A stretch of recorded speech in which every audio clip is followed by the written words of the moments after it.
Prudencia, una producción de Intelivoz.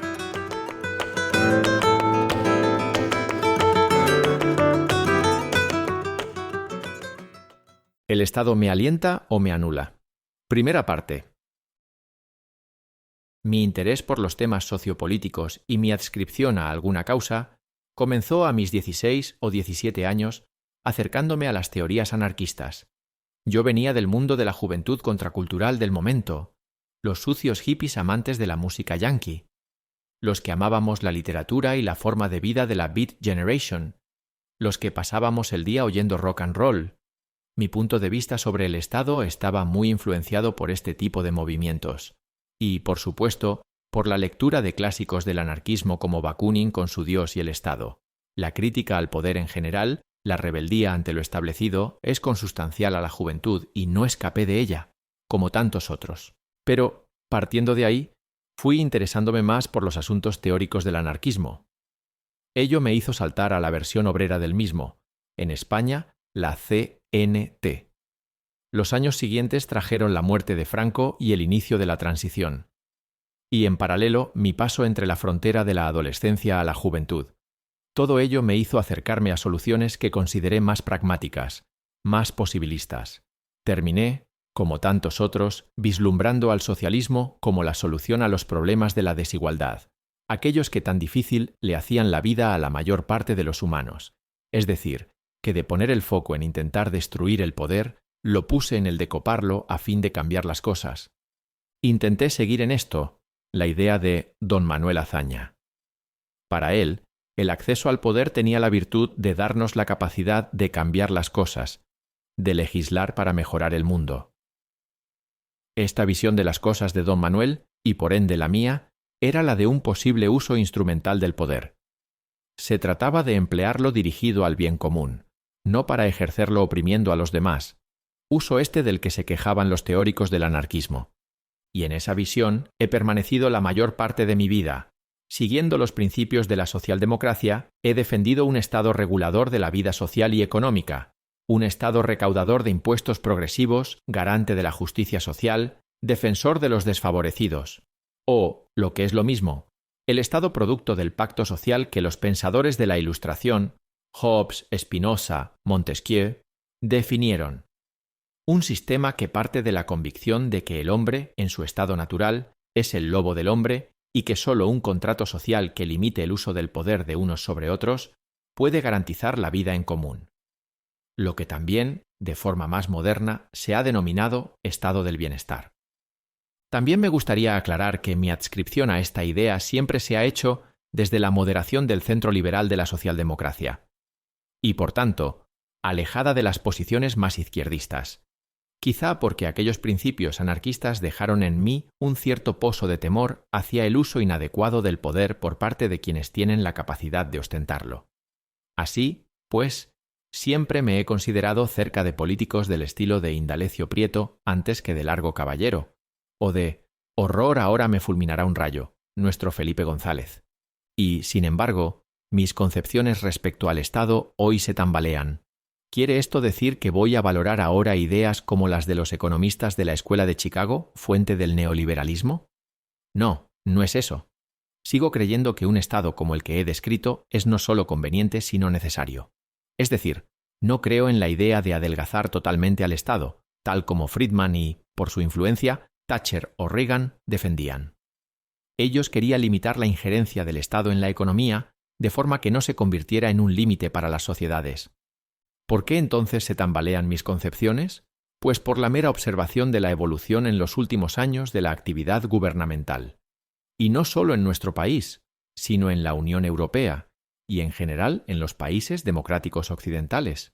Y es que vengo observando, con una total alarma, cómo los controles democráticos del uso del poder van fallando día a día. Nuestros estados van tomando características del tipo que paso a describir a continuación y que me asustan sobremanera.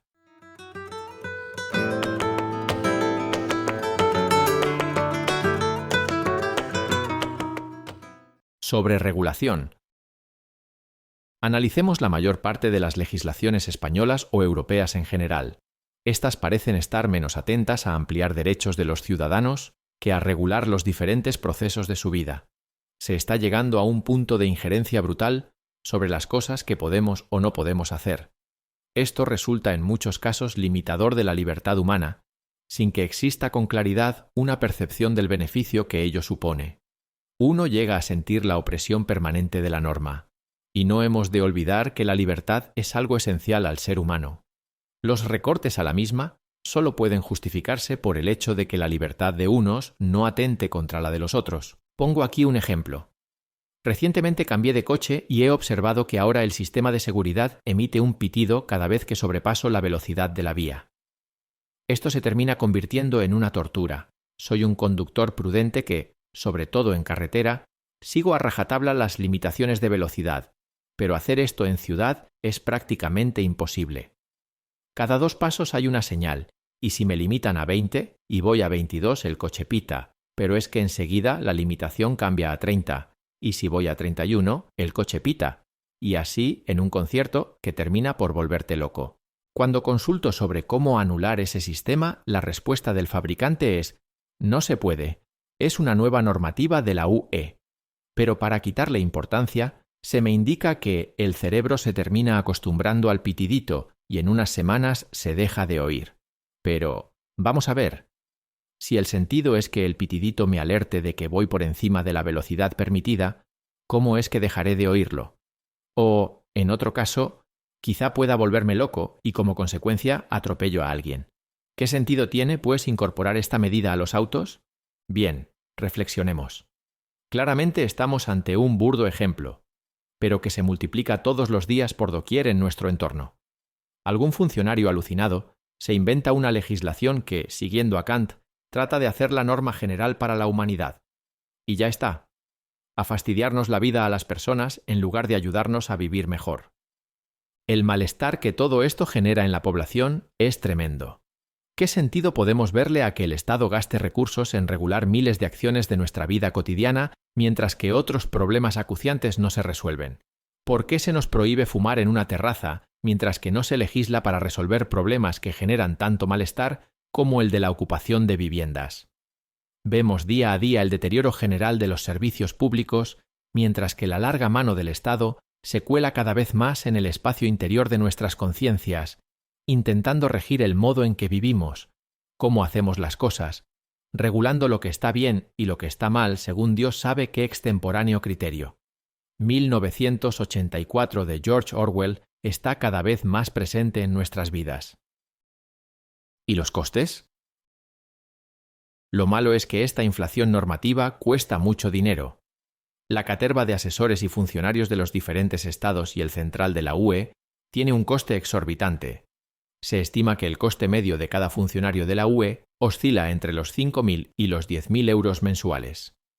Si vamos a los eurodiputados, el coste medio se pone ya en los 12.800 euros por mes. ¿Y cómo pagamos esto? Por supuesto, con nuestros impuestos. Si observamos la evolución del coste de asesores en España o de funcionarios en general en la Unión Europea, veremos con desazón cómo se han multiplicado tremendamente en los últimos 25 años. Pero sigamos. Unamos ahora el coste de otro de nuestros grandes males, la corrupción sistémica de nuestros estados. Una estimación del Grupo de los Verdes de la UE habla de un coste anual de alrededor de 900.000 millones de euros. No obstante, la cifra más conservadora de la propia Comisión Europea habla de 120.000 millones por año. Sí, oyente. Ha oído usted bien. Estamos ante una cifra que es de alrededor del 5% del PIB comunitario. Para que pueda compararse mejor, debemos saber que, por ejemplo, lo que el Estado español gasta en sanidad es del 6,5% de su PIB. Pagar todo esto con nuestros impuestos nos lleva a algunas conclusiones. La primera es que la fiscalidad en España ha subido en esos mismos 25 años alrededor de un 10% sobre PIB, lo que en realidad nos ha acercado a la media europea. Nada habría que objetar a esto si nuestros salarios hubieran subido de modo paralelo, pero todos sabemos que no ha sido así. También estaríamos satisfechos si dicho incremento hubiera repercutido de forma directa en una mejor sanidad, en una mejor educación o en una justicia más eficaz. Pero no ha sido así. La impresión media que tenemos todos es que los servicios públicos básicos han sufrido un notorio deterioro. Eso parece querer decir que se nos cobra más y se gasta peor, o se gasta en cosas que no sabemos si necesitamos. Además, el Estado se aprovecha de la inflación de los últimos años para recaudar más. No se deflactan las tablas con lo que nuestra aportación es mayor, y el Estado aprovecha este dinero para disminuir deuda o gastarlo en vaya usted a saber qué. Digamos que la inflación nos toca el bolsillo al pobre consumidor, mientras que nuestra infraestructura estatal es cada día más poderosa. Desde las tradicionales posiciones socialdemócratas, se nos lanza continuamente el mensaje de la bondad de pagar impuestos. Algo muy lógico y que tenía mucho sentido hace 50 años, cuando estábamos construyendo una nueva organización estatal y creando un impuesto progresivo. Pero ¿cómo aceptar hoy ese mensaje cuando vemos el despilfarro público en miles de cosas innecesarias? Todo ello en paralelo a las más absolutas carencias en los servicios esenciales. Y con una administración pública en general cada día más deteriorada. Esto por no sumar el coste de la corrupción reseñada y el robo desvergonzado que algunos practican de las arcas públicas. La honrada clase media del país, o de la UE, la que dinamiza nuestro entorno económico y social, no deja de ver la situación impositiva que vivimos al modo de cómo la veían aquellos burgueses que se rebelaron en las comunidades de Castilla contra Carlos I, o V según le miremos, y su nobleza plurinacional. El poeta que ha cantado esa revuelta, Luis López Álvarez, lo describió a la perfección indicando aquello del pechar implacable que han convertido en saqueo. Así andamos, pechando cada día más para tener cada día menos servicios públicos de calidad y un conjunto de regulaciones que ayudan bastante a amargarnos la vida. El Estado no como servicio sino como fin en sí mismo. El Estado está pasando a convertirse en un ente cuya finalidad no es la de mejorar la vida de la gente, sino la de perpetuarse y crecer.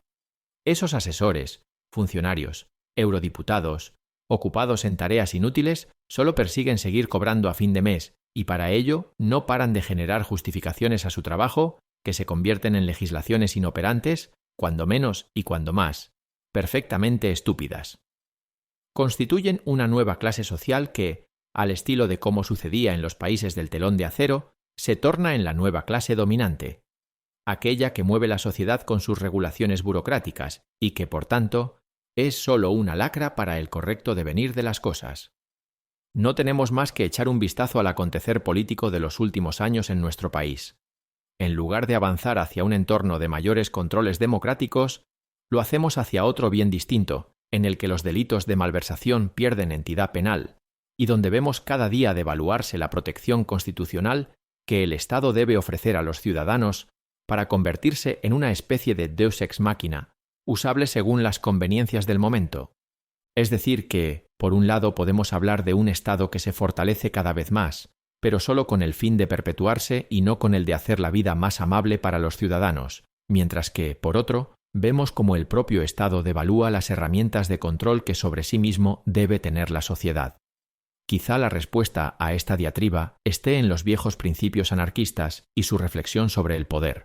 Nuestro tiempo parece haberse convertido en una refriega intensa entre la capacidad de poder de los estados, de las organizaciones mafiosas, de las grandes multinacionales tecnológicas y de los potentes fondos de inversión que hay detrás de todas ellas.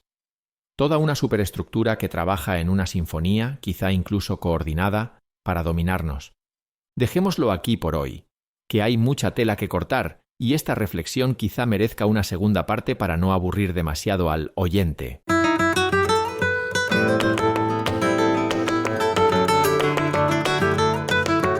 Arte de Prudencia, una producción de Intelivoz.